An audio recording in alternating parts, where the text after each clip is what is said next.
This is Emily Hull with the Oklahoma Oral History Research Program at Oklahoma State University. Today is Monday, June 18th, 2018, and I'm in Fayetteville, Arkansas. This afternoon, I'm interviewing author Kate Hart. Kate, you're a young adult novelist, a fiber artist, and woodworker. You're also a citizen of the Chickasaw Nation with Choctaw heritage. Thanks for taking the time to talk with me. Thanks for having me. Where were you born and where did you grow up? I was born in Tulsa. My folks were living in Bristow at the time. And we lived in Tulsa until I was almost 6. I went to Wade Phillips Elementary School, which I think is no longer still a building. When I was 6, my dad got transferred to St. Louis. He was working, he still works for, it's AT&T now, it was Southwestern Bell way back then. And I remember the building in Tulsa looking like a giant golf ball, perhaps. It had this strange outer surface. So we moved to St. Louis, to the suburbs, to St. Charles, and I lived there until I was 12. And then he was transferred again here to Fayetteville, and I have lived in Arkansas off and on since then. We'll probably talk about when I was away. And yes, and we'll talk about those other places in a minute. But what can you tell me about Oklahoma, maybe from childhood memories or the experiences you've had over time visiting there, where you've traveled and so all of my family is from Oklahoma, both sides. I feel like I should just give the list, my paternal grandparents are from Durant and Idabel, and my maternal grandparents are all from Ada. So before that, I knew we had family come over on the Trail of Tears with the Choctaws, and the rest just kind of trickled in. But I counted once, and I think I'm 7th or 8th generation Okie. And I broke the streak. I had my kids here in Arkansas. So every vacation, when we lived in St. Louis, we drove to Oklahoma. My grandparents lived in Duncan at that point, so I spent a lot of time in Duncan and Southwest Oklahoma. My uncle lived in Tulsa for a long time, so we, even though we didn't have much connection there anymore, outside of him, I ended up spending a lot of time in Tulsa. And of course, Fayetteville is so close to Tulsa that before Fayetteville became, a city in its own right, we would go to Tulsa to shop. It was where you went to get cool clothes, I guess. And then my maternal grandparents had moved to Dallas when I was a kid. So, regardless, we were going to go through Oklahoma to see them too. So, and they lived all over in Ponca City and Oklahoma City, and great grandparents in Ada still. So, I feel like I grew up all over Oklahoma, even though, technically I lived in other states. We always laugh that my Instagram feed is fully half Oklahoma because I'm just always there to see family. Do you have any family stories that you could share about grandparents or great-grandparents, maybe special things you did on visits? Well, my paternal grandparents were both teachers. My granny taught math. She had a master's degree in math, and so she taught at Duncan High School for 30 plus years. And my grandfather was, I think he was assistant superintendent, possibly something to do sideways in finance, but high up in the school administration. So still my grandmother is still living. My grandfather passed away 2 years ago, and every time we would go to Duncan. You would stop in somewhere and they, oh, you're Don Hodges' granddaughter. You were recognized, or if you mentioned their name, oh, he gave me my first job. So it was, it wasn't home for me, but it still felt very comfortable to me. My maternal grandparents, I'm actually estranged from my grandfather, who is my Chickasaw and Choctaw link.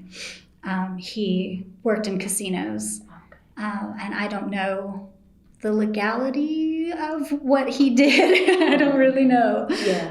He was part of my life for a long time, but I don't know his stories very well. My grandma was an artist. She had kids very young and had some mental illness issues, and so she was never really able to pursue art the way she wanted to. Her brother was very successful. His name is Tom Palmore, and he's a really well-known artist nationally, but especially in the Ada area.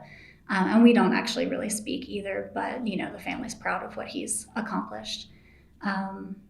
So it was a very interesting, I had the artist grandma and the casino grandpa, and then I had the very traditional, work until you're 55 for public service, retire. My pops had been in the service and had gone to France after World War II to help with cleanup. And so it was kind of an interesting dichotomy of, what Oklahoma can be and mean, and how you can grow up in the state. But yeah. So how about your parents? What are their names? My mom is Diane, and my dad is Mark. My mom, I believe, was born in Ada. Oh, of course she was. She was born in Ada, and she mostly grew up in Ada and Tulsa, and she graduated high school in Tulsa. My dad, gosh, I think he was born in Durant. He lived in Medill until he was elementary school age. And then that's when my grandparents got jobs in Duncan. So he graduated high school in Duncan. And my folks met in college. They went to the school to East Central in Ada. And they didn't finish school there, but they fell in love and got married. And then, I think a year or two later I showed up. So, and then I have a little sister who's 2 years younger. So, yeah, so, it's kind of a family affair. It's Oklahoma through and through. How would you describe their personalities, your mom and dad? Oh, gosh. My dad likes one of his favorite things to say is, well, I'm an asshole. He's very, he's funny because he likes to present as very gruff and, I'm a redneck and I like to fish and blah, blah, blah. I don't like technology. But then he telecommutes for a major telecommunications company, works on the computer all day, and is a very open-minded, accepting person. We were all out at the Pride Parade this weekend together, the whole family. Oh, so, really? Yeah. So, he's just funny because he wants to pretend like he's, and he is a good old boy, but he doesn't fulfill all those stereotypes that go along with it. So tell me more about the Pride Parade. This weekend? Yeah. Fayetteville has a strong support. It's the liberal enclave of Arkansas. And I actually came out as bisexual a couple years ago, and it didn't matter. I'm married to a man, so it wasn't I didn't really do it for personal reasons so much as I have some young family members who weren't out, and I wanted them to know that they were safe to come out to me, and that it was okay. And the city was also voting on a civil rights ordinance that's now tied up in Arkansas Supreme Court. But I just felt the need to kind of make that issue real for friends who lived here who maybe weren't going to bother to vote. It's also kind of important in the industry, when you write for teenagers. A lot of people feel very strongly about being visible and, letting people know that, we're here. And so, I have a little bit of that. I live with a man and I don't actually present as, in any way as queer. So there's a little bit of that identity, same with being Native. Clearly, I'm as white as they come. So, yeah. So, you always feel a little bit like a fraud. But all that to say, once I was out, my parents have always been accepting and taught me to, I grew up very accepting.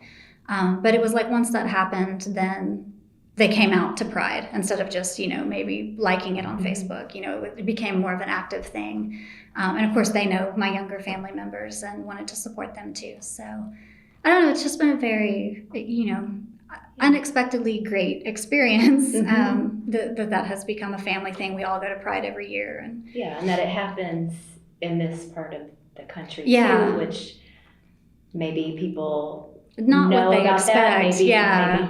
Maybe they don't. Yeah, so I feel like to bring up. Arkansas and Oklahoma maybe should just pay me to be an advertising delegate or something. I feel like all of my social media is constantly surprise, we look at our Pride display at the library, or just trying to not even so much prove us to the rest of the country, because I really kind of don't care what the rest of the country thinks, but to let people, kids here know that there's folks looking out for them. Yeah, creating that feeling of Right. being safe. Yeah, you can be yourself, and there's folks here who will support you. And so.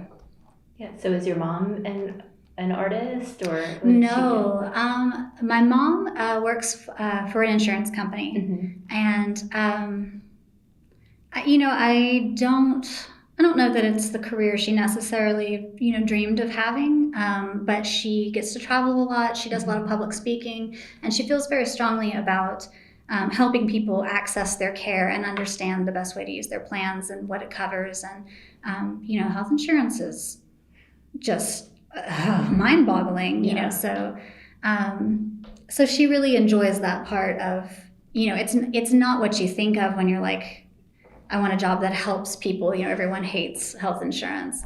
And the phone company, to be fair, my parents joke a lot that, they're really popular. They are. Because of those. But she finds fulfillment in that.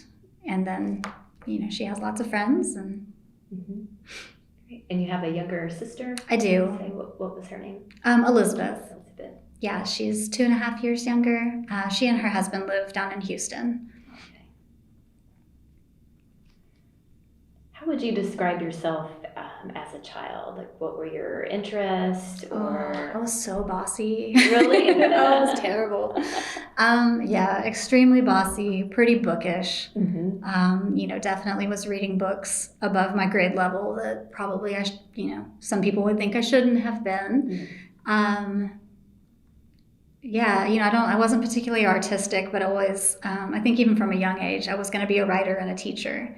And then I grew up and became a teacher, and I was like, oh no, this is terrible. And ended up being a writer. Was there a particular book that maybe you had to sneak around to read, or that? No, I never had to sneak. My folks were very, read what you want to read. I raised think eyebrows. So there was one time I was in 4th grade, and I went to visit my grandma in Dallas, and I had run out of things to read, and she had, a bookshelf full of kind of popular paperbacks and stuff. So I grabbed a book called Clan of the Cave Bear, and she was like, sure, whatever, read it. So then of course I read the sequels, The Valley of Horses, and I think that's the most infamous, like from my generation, like where half of us got our sex ed. So I came home with those books, and my mom was just, like, what are we going to do? So, and I hadn't read the sequels yet at that point, but my parents sat me down, and they were like, we need to have a conversation about some of the things that happen in this book, and, some of the positions in this book. Of course, I had read it, and I had no idea there was sex in this book, much less that there was rape or, anything, So, of course, I went back and read it immediately to find out what I had missed. But that was kind of the only time that it was like, this might not be what we would have picked for you to read at 4th, 5th grade age. And then, of course, taking them to school in the hardback version, they don't fit in your desk in elementary school, but I was very short, and so I would just put them on my chair and sit on them so that I could see the board, too. So it was a win-win all around. Multi-purpose. Right? So what classes did you enjoy when you were younger in school? Elementary school and junior high, it's all kind of a blur. In high school, I had an excellent AP Literature and Composition class my junior year with Dr. Martha McNair, who still lives here in town. And she was just a fantastic teacher. And then senior year, I had an AP Literature class with Milton Berg, who is also here in Fayetteville. And the two of them really encouraged me and kind of reassured me that, intellectually I could hang, with the higher levels of, of students, and that I should, pursue college. And because I was always very competitive and, would kind of like try to get A's out of spite almost, just to beat the boys. But they kind of helped me funnel that in a productive direction instead of just wanting to beat people at things. So after high school, what did you do? I went to Hendrix College. My husband and I met in high school and have been together since our senior year of high school. And we always joke that we ended up at the same college, on the same scholarship with the same major, but not on purpose, I looked at lots of other schools, but at the time, Arkansas had a what they called the Governor's Scholarship, Mm-hmm. and it covered full tuition for anyone who had a certain ACT, SAT score or was national merit. And so I had met the requirements, and so did my husband. And at that point, they would pay for you to go even to the private schools. 2 years into my career, Huckabee was governor, and he was changing laws, and I believe that's correct. Time-wise line. What am I trying to say? Timeline-wise. Yeah. Good at writing, bad at talking. So halfway through, actually, Hendrix scrambled to cover our tuition because the legislature cut back what they would cover, and it was only to the cost of the highest public university. But luckily, Hendrix took care of us on that front. So yeah, so I mean, free school. It was. We didn't. When I was young, my folks were pretty low income. We had family support, so we were never, I never went hungry or anything like that, but we certainly had stories about, going next door to borrow toilet paper to get through to payday. By the time I was a senior, we were solidly middle class, but you don't have a lot of savings when you start off at that level. So I wasn't about to go somewhere else and rack up student loans and ask my folks for money, when I had a free ride somewhere. And I thought that I didn't want to be at Hendrix, but after a year there, I realized that it was actually, it was a great choice for me, because I knew I wanted a small school, and I had grown up here in Fayetteville and really had no illusions about what the big campus was like. We had already been to plenty of campus parties at that point, so I already knew that big school wasn't going to be what I needed. So Hendrix worked out fantastically, and I'm so happy I went there. But yeah, I was actually also on a scholarship from Southwestern Bell, and it gave you, I think, $3,500 a year. If you had a 3.5 GPA, it bumped to $4,500, and if you got a 4.0, then you got $5,500 for the next year. So that's very motivating. But it had some requirements on what you had to major in. And I knew I wanted to do Spanish, but then I had to double major in something else to keep that scholarship. And I started in English and just despised writing about literature. And so I ended up switching to history. But of course, the joke is that a Spanish degree at that level is just writing about literature in Spanish. So I still ended up doing my share on that front. But so then I ended up in history and loved it. Yeah. And with your Spanish, what drew you to that? I'm not really sure. I just like languages. I like words, and I appeared to be good at it in high school. And I had done concurrent enrollment here in Fayetteville and taken Spanish 4 at the University of Arkansas. And so when I went to Hendrix, I already had sophomore standing to begin with, but then I was already done with all the prerequisites for the Spanish degree. And so it was really easy to double major because I just didn't have that much left to do, to get those requirements. And I also had some AP credits in history, so it was a little easier than it would have been to double major into demanding subject matter, Did you travel with internships or things like that? I did, not internships. We did, my husband and I, we were engaged at that point. Junior year, we did a program called Hendrix in Oxford, where we just stayed for one trimester, but you go and you set up tutorials with tutors at Oxford University. And one of the deans of the university, his name's Francis Warner, he was actually in charge of the program at the time. And so you just went and lived in a house with some students from 2 other colleges, one, I think, Mercer in Georgia and William Jewell in Missouri. And just do your thing in Oxford for a while, which was fantastic.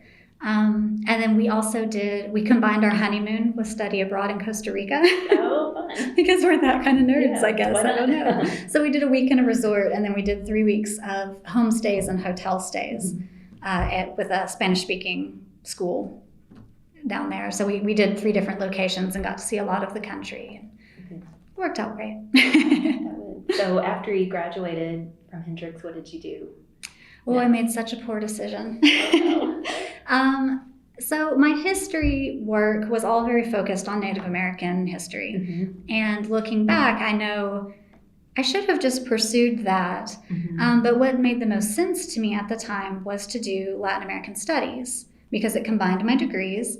And we intended to move back to Fayetteville at some point. And of course, the Latino population was growing here. And so I thought, that's the most logical. I can then go home and, work in social work or something like that. Or even just be a translator somewhere. I no longer speak Spanish well enough for that to be an option, unfortunately. So I applied to a bunch of schools, and my advisor at Hendrix was an alumni of Vanderbilt. And he felt like I had not applied to schools that were really like at the level that I should be attempting. And so I kind of upped my game and applied to a few harder schools. Because honestly, I was really applying by I'd like to live in Colorado. New Mexico sounds great to me. But he really encouraged me. And so I got into Vanderbilt and also Kansas and was offered fellowships or the equivalent there. And so we visited, and we ended up liking Nashville. I don't know that I liked Vanderbilt better, but the prestige was, that's attractive at that age. And I was, very competitive and somewhat insecure. So I ended up at Vandy, and I did not stay. I actually gave it up about halfway through the semester. It wasn't even, the coursework wasn't like it was too hard or anything like that. I was really depressed because I missed all of our friends, from college and from high school, because I have a very tight-knit group from high school still. And I just, we have a family history of depression, and I was already on medication for it, but not the right ones. And so everything just kind of fell apart at once, and my husband Josh and I were by ourselves in Nashville with no support. We didn't know anybody except for the people I had met in the program, and it wasn't a very big program. So, it was just kind of a spectacular failure on all counts, of knowing what I wanted, being able to guess. We lived pretty far from campus, so it wasn't like I could just, go up there and study with somebody for a while. We were like half an hour outside of downtown, so I stuck it out. We had a lease, and for some reason felt like we had to stay for the full year. And Josh had a job that he was enjoying. So I ended up working at the child care center at Vanderbilt because summer jobs during college, I had worked at local preschools. And I like little kids, and I like, people are very judgy about, oh, you taught daycare, but it's a very challenging job, and it's really rewarding. And so I enjoyed it. But the minute we could move home, I was done. I luckily was also able to see doctors at Vanderbilt who got me on the right meds. And so by the time we came home, I was, a little more stable and ready to face career and that kind of thing. But couldn't hack it on my own far from home without more support. There's a lot of variables that play into what makes a place feel like home. For sure. And I'm really, really not a city girl. And I knew that. I've always known that, but that's it was the trade-off for, what grad school isn't, There's not a lot that aren't in a city of some kind, So did you get into teaching after that? Or I did. When we came home, I got a job at a local school called the New School, which is a private school. And I had worked there during the summer before, just, as a sub. My husband had actually gone there as a kid, and his preschool teacher was my new boss. Oh, wow. So I had a classroom of my own for a couple of years teaching preschool. And then we were ready to start a family, had bought a house, and we had to do infertility. And so that took a long time. And when I finally got pregnant, I worked as a full-time sub and then taught Spanish to 4th, 6th, and 7th grade. But it wasn't like a full-time, after the baby was born, I only had to come in for an hour or two a day. So it really kind of worked out perfectly. But once that year was over, then I was kind of done with teaching. And I love the kids, but I don't like administration. And I found parents kind of exhausting, to be honest. Now I am the exhausting parent, but it happens. That's the circle of life, right? Right. So I ended up getting, my husband's mother founded a nonprofit here in Fayetteville. I guess it's been 40 years now. It's called Lifestyles. And it serves adults with developmental disabilities, helps them live independently, work independently, provides supports to make those things happen. And they needed a grant writer. Oh. And so I ended up kind of doing that part-time from home. And then, it was kind of, we need somebody to make a flyer who has the computer skills. And it was like, well, Kate knows how, so then I kind of accidentally became the graphic designer and started doing all of the event invitations. And it really, I did their website for a while, and it wasn't even that I knew how, I just knew how to Google how and then teach myself real quick, So I taught myself Photoshop kind of on the fly and did that job for a long time. And were you writing all this time? Is it something that you always kind of did? I didn't really. Came back and forth to what led you to? I wrote in high school. I considered myself a writer, as high school students do. I was on the literary magazine, and my best friend, who's still my best friend, was also a very serious writer. And she has a PhD in English from Indiana. But she went on the creative writing track. She actually stayed here at the U of A before she moved on. And I kind of went down history, Latin American studies lane. And so I didn't really come back to writing until after my second son was born. And it's the most embarrassing story, and I always have to tell it. And I'm actually not that embarrassed anymore. All of my friends were reading Twilight, and I was like, I'm not going to read this piece of crap book. I am too good for this. I'm an intellectual. But we were going to the beach for the week, and I was like, I need a beach read. Why not Sparkly Vampires? That sounds great. Yeah. So of course I take, the paperback of Twilight down there. I tear through it in 3 hours. And we were camping on the beach, and I remember really clearly, I was leaning out the camper door to yell at my husband, and I'm like, this book is so bad. The characters are so terrible. We have to get the sequel immediately. I drove half an hour into Corpus Christi to the grocery store and bought all the sequels, and I did nothing that week. I would stay up until 3 a.m. with my flashlight in our camper on the beach, reading about these damn vampires. So for all its flaws, I actually love Twilight, and I don't care what anybody thinks about it. Clearly, I'm so over it. But from there, I realized that young adult was a genre. And I had always felt like I just didn't have, a mature enough voice to write. And then as I started reading in the young adult genre, I realized, oh, it's just like adult, and you've got all the same genres. It's just an age level. And so you've got everything from, poorly written drivel to, there is literary YA, that's written by people with MFAs. And so, I kind of aspired to that end, and I think probably hit somewhere in the middle. But that was really when I realized, oh, there's a place for my voice and what I am interested in. So, yeah, I think that was 2009 was when I started. And I got an agent in 2010. And then it took many more years to actually sell to a publisher. So what was it like writing, and this is after the fall, correct? What was it like writing that? Well, so actually I started, my first attempt was a paranormal romance, of course, because that at the time seemed the way into the industry. Right. Quickly realized it was set in Oklahoma, in the Wichita Mountains. Desperately trying to avoid mixing up, she was a witch, and you just can't do witches in the Wichitas. No, don't. So that was tough.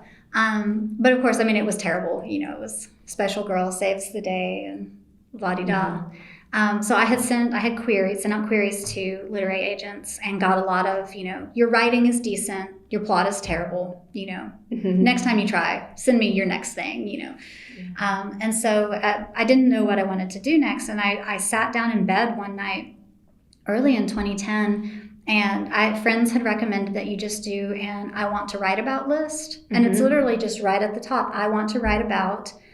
And I just started going, and I was listing all these things from growing up here in Fayetteville. We my friends and I hiked a whole lot. We were very outdoorsy. We were academics. We were very competitive, but also supportive. We lost a friend to suicide my sophomore year, and so that kind of, we kind of closed ranks at that point. And not that we were like a clique or jerks, but just have always hung on to each other since then. So kind of all those things began to coalesce, and I I would just, started writing out a scene sort of based on something that had happened when I was hiking with my friends, and we were faking, we were on rocks, but we weren't very high up, and we were trying to angle the camera so that we looked, dangerous. And I remember thinking very clearly, he is shooting that straight up my shorts. That friend that I have a horrible crush on is definitely looking at my underwear. And worse, he doesn't care. Mm-hmm. And so that really became the first scene of the book, and it's still there. Yeah. Obviously edited 20 times over. So I wrote After the Fall in about 6 weeks. Really? Yeah, just spit it out. I've never written anything since that fast. Mm-hmm. Had, friends beta read it, cleaned it up a little, sent out queries, and had an agent by, I think I started writing it in maybe April, and I had an agent by August.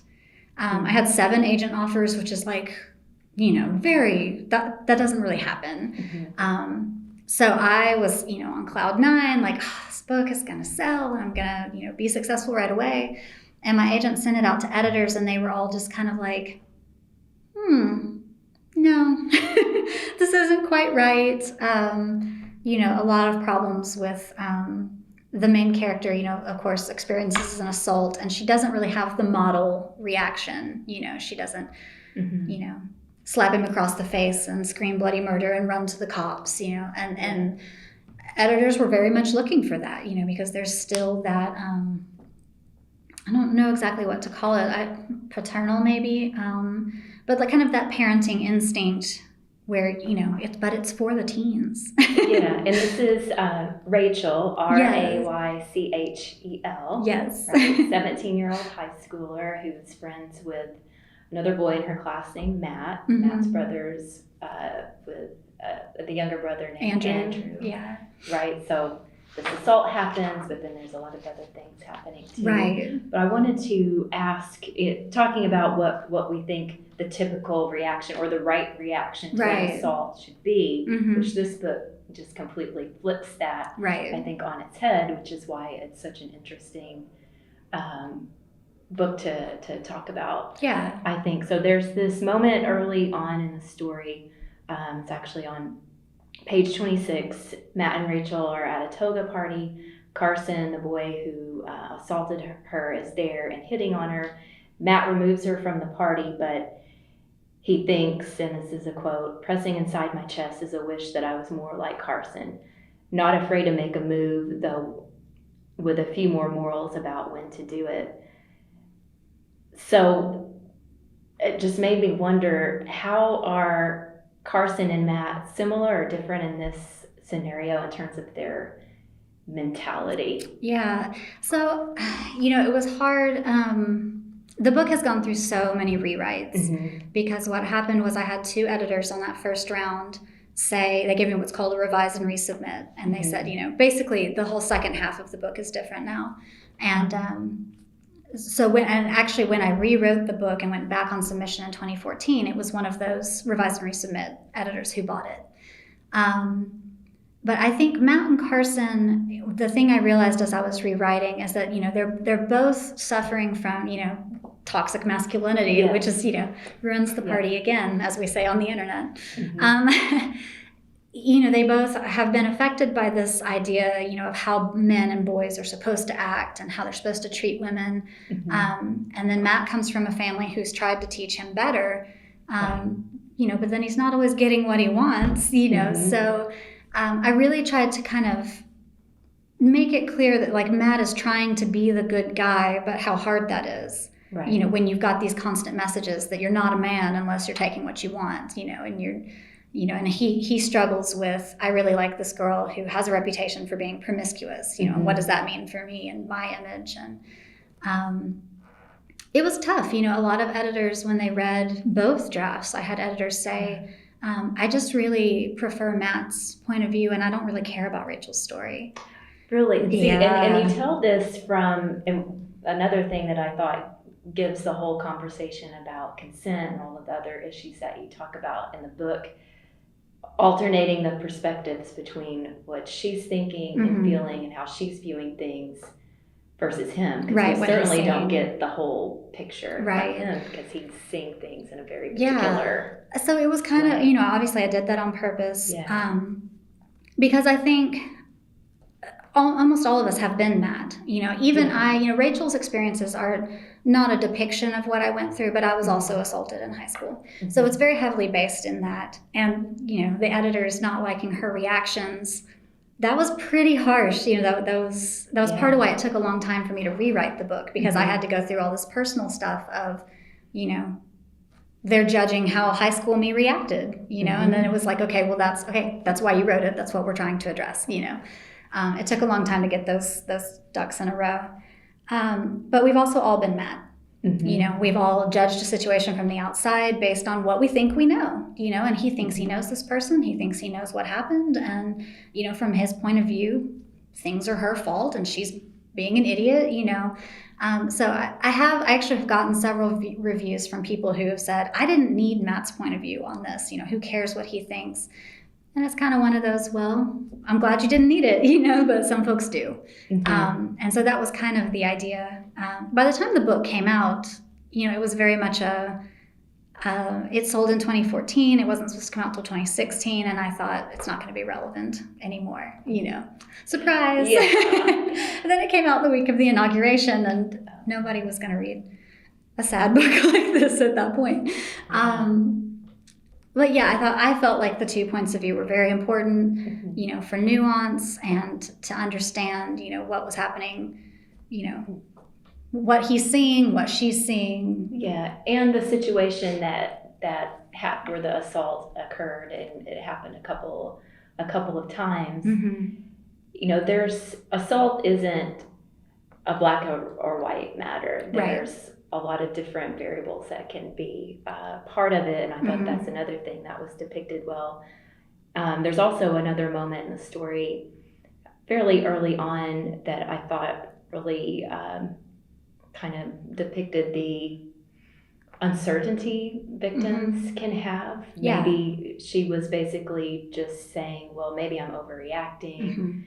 Maybe this is all my fault. Right. And this should have happened to me, or I was kind of getting at it. Was I asking for it? She didn't say I was asking for it, but that's kind of how she's feeling. She just I put myself in this situation. Yeah. And that, I didn't know, I didn't have words for what happened to me until I was 30. Yeah. And they're not my stories to tell, but I'm not the only woman in my family who's been assaulted. There's more of us that have been than haven't, and among my friends as well, if you've got a room of women, that half of them probably have a story. Yeah.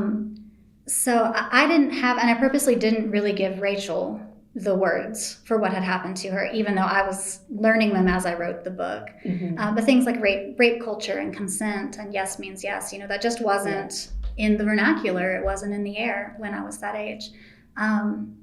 So I kind of lost my train of thought here. Yeah, but even now, I'm just kind of getting into this whole idea of consent and just the gray areas of situations. So maybe at first she was consenting to... Right, but you can revoke that. Sexual activity, a kiss or whatever, and then she changes her mind. So I guess my next question was, when is consent no longer consent?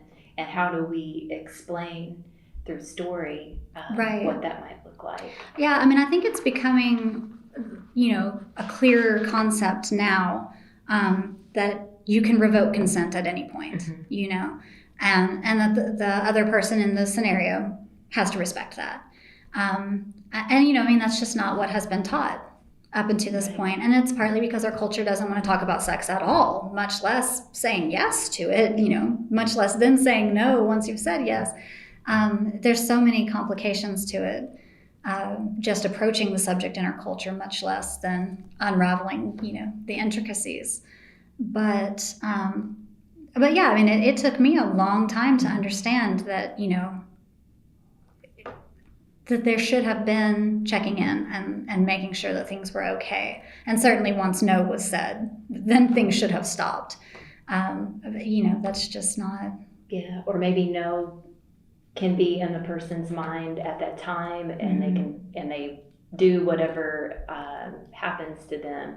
Then after the fact, feel bad. So that was, they didn't want it. So that's another thing that took me so long to understand was, we always talk about fight or flight, but Right. there's actually also freeze.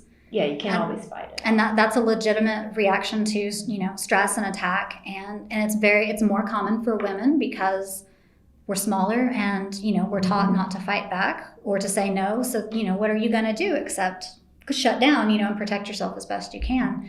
And that was my personal reaction to being assaulted, was I just kind of froze because it takes a minute to even realize what's happening. And by that time, you know, things are going on. And Right. so it took a long time for me as a woman to forgive myself for not having been that strong female character that everybody's always, you know, especially in young adult, we're always looking for that strong female character to be the example. And what I had realized from reading, you know, quite a few books in young adult was that there weren't any, or I'm not going to say there weren't any because I haven't read every single book, but it wasn't common for a sexual assault to play out in a book and the girl to not react the right way and then still end up okay. You know, it was either you got up and you fought and you called the cops and, you know, justice was served, or, you know, woe is me, you were an example to a boy who then went on with his life and, you know, you were a dead character, basically. Yeah.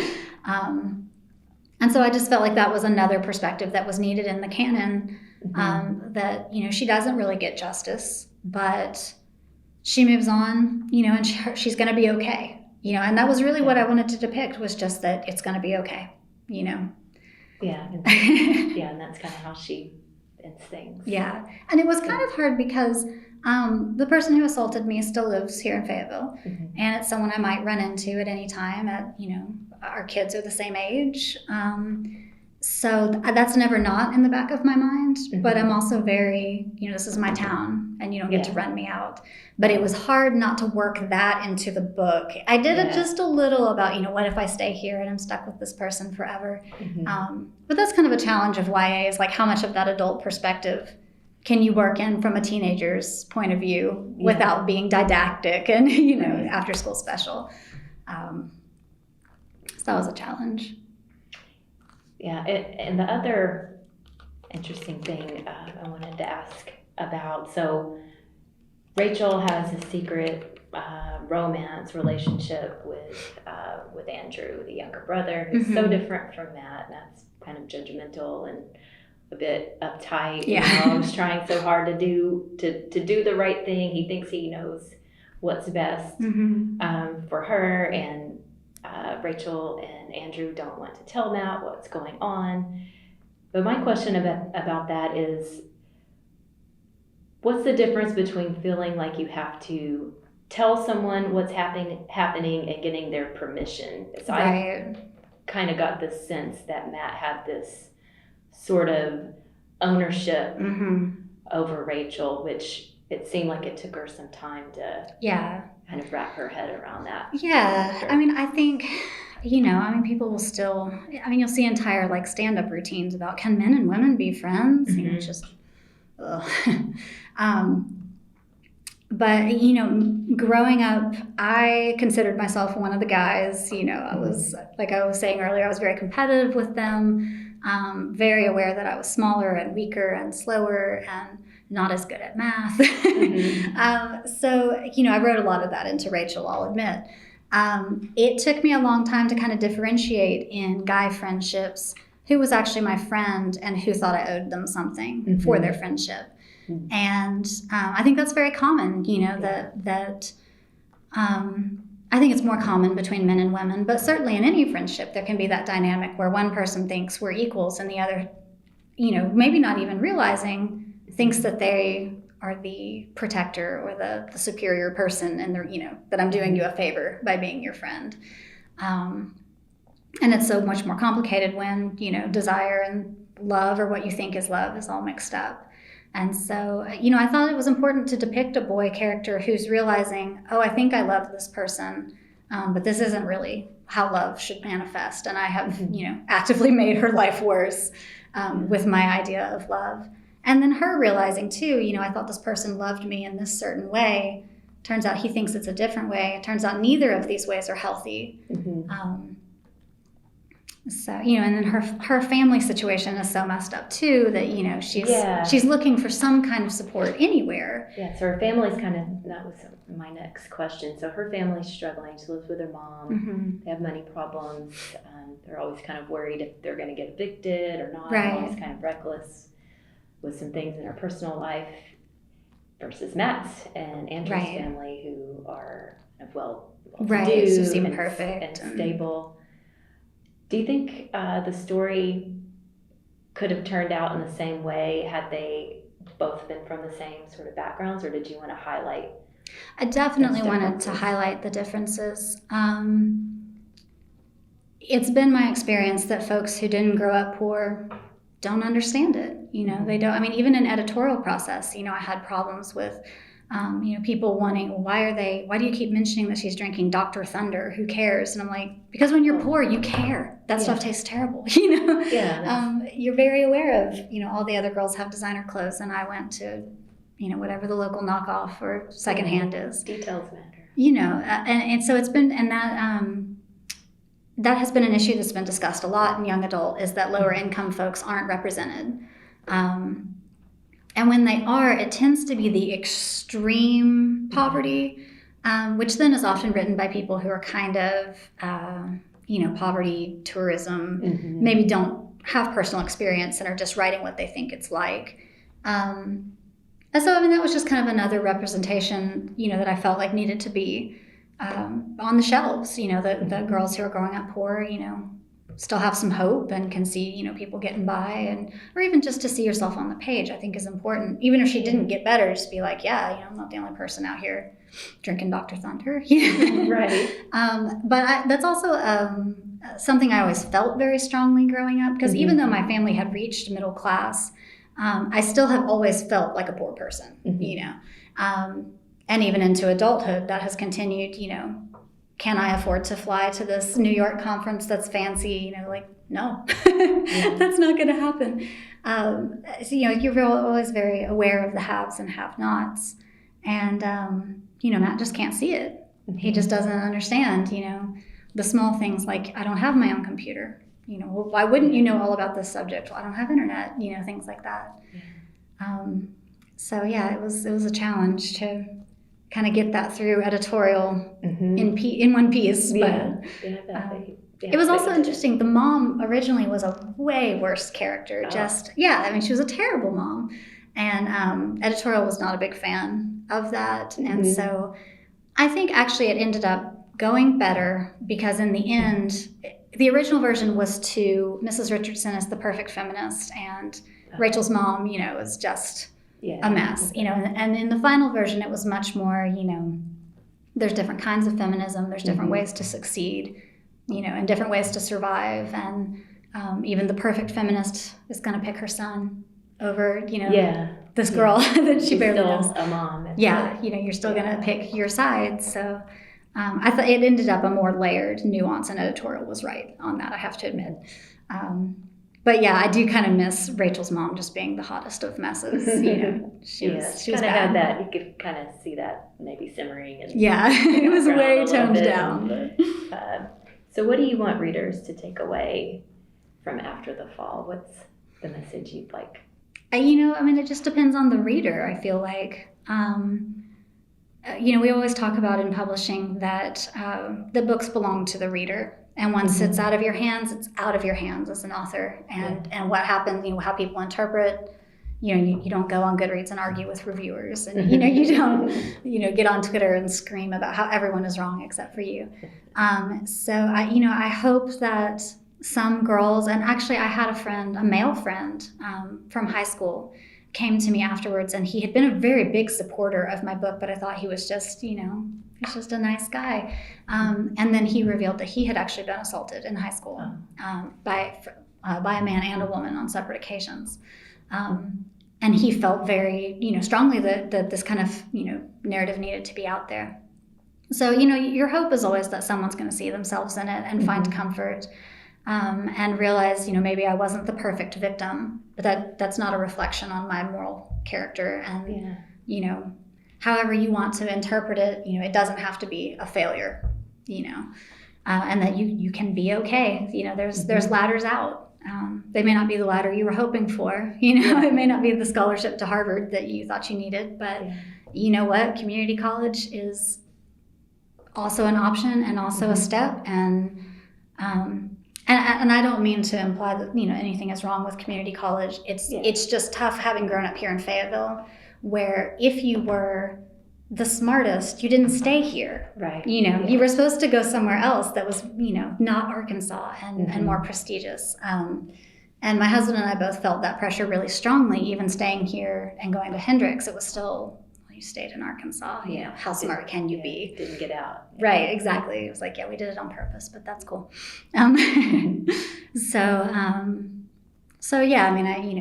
It's hard not knowing. Readers don't come into it with that same experience, so it's hard for me to know what they take from it. But that's the part I was putting into it, I suppose. Yeah, great. So you've also contributed to anthologies. Tell me about Toil and Trouble and Hope Nation.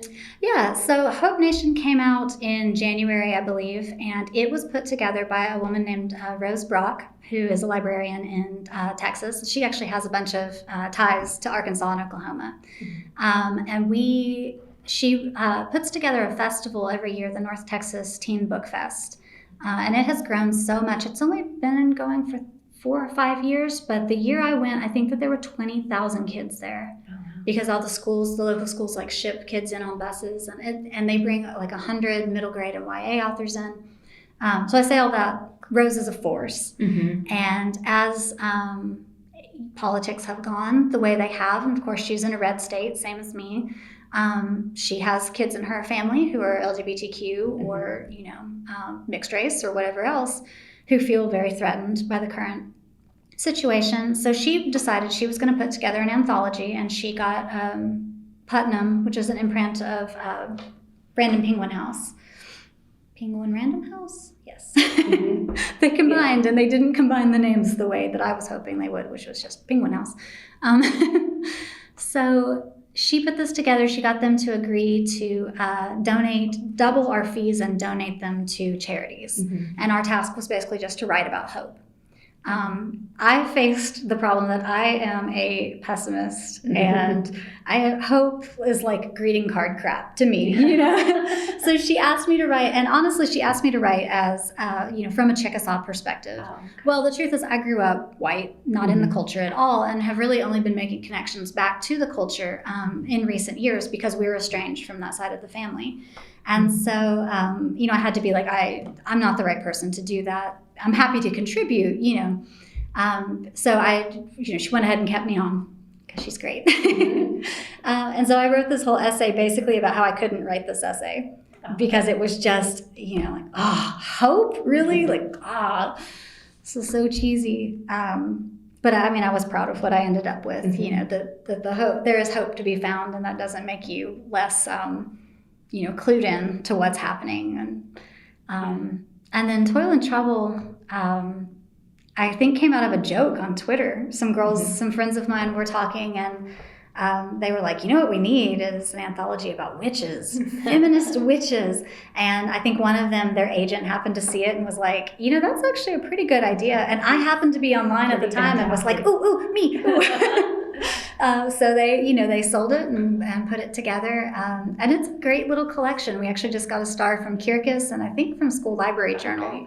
Yeah, and Kyrgyz is notoriously cranky. So, to get a star is great. Mine is set on in the 1880s on the Llano Estacado, or 1875. And it's a mixed race daughter of a Comanchero trader and a white settler. And she's a water witch. And of course, water is, pretty hot commodity in the Texas Panhandle. And so some stragglers, some travelers who are lost show up and turn out to be not the greatest house guests. They're kind of outlaws. And so her figuring out how to handle them is the story. But it's fantastic. It's everything from, early American, what you think of with Salem witch trial type stuff, all the way up to, genderqueer teenagers meeting on Twitter and, using their magical powers to ensnare each other. But, it's just a great cross-section of cultures and time. And it's a fun collection. I'm really proud of it. So what's your best writing advice? Oh gosh, to ignore writing advice because it is so individual. Some people swear by what we call BIC, which is butt in chair, and it's just show up every day, make the effort, the words will come. My brain does not work that way at all. Mm-hmm. It's very stubborn. You can put it in any chair you want and it doesn't care. Mm-hmm. Some folks, if you don't write every day, you're not a real writer. Other folks, binge write and will take a month to write a book and then don't do anything for the rest of the year except for edit, Yeah. So I think it's just, read widely and take in all the advice you want, but with the understanding that none of it is the gospel. Mm-hmm. There's no one true way, and you have to find what works for you. And also know that what works for you on one book may not work at all on the next book. Yeah, every project's so different. Yeah. So what are you working on right now? Gosh. So the very first paranormal book I wrote that was set in the Wichitas, it underwent a rewrite, actually, from the time I wrote After the Fall the first time and when I rewrote it. In the middle, I rewrote that book, which was very creatively called Refuge, because it's set in the wildlife refuge.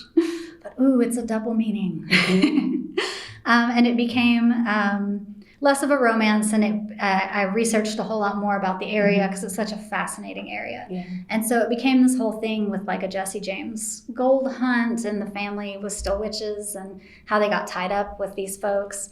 But I went a little heavy on the history, is what I was told. One editor actually said Kate's research is getting in the way of her writing, which at the time I was incensed, and now it is a completely fair point. So I'm actually working on kind of a third rewrite of that, but it's a different title, different characters, some of the same history. There's still some outlaws and what they think is a gold hunt, but isn't really. Mm-hmm. But basically the premise is that this girl is from a family who's, deep roots in Oklahoma, came over on the Trail of Tears, and she has the ancestral memories of some of the women in her line. So she presents as pretty crazy, she's always kind of blanking out because these memories will strike her. And so she is trying to cure that. And her family has, some traditions in potion making, or I'm not sure what I'm going to call it because potion sounds so Harry Potter, which no shade on Harry Potter. I adore Harry Potter, but, so that's all happening, and she's getting help from a boy in town. But basically the storylines, you've got the 1800s storyline of her ancestor and the outlaws, and then her storyline of trying to solve her own problem. Oh. So it's a total mess right now, but I really love it. Yeah, that sounds good. And then I'm working on a contemporary that's set on Lake Texoma, and it's about a girl who is kind of a raging liberal, feminist, atheist, bisexual, native, all the things. And she falls in love with a boy from a conservative family. And so that one's told over last summer and this summer when they fell in love and he broke her heart. And then this summer he's trying to win her back and she's not having it. And it's a lot more fun. And the other one's pretty serious. And then that one is just a lot of kissing and fighting and kissing and making up. Changed up.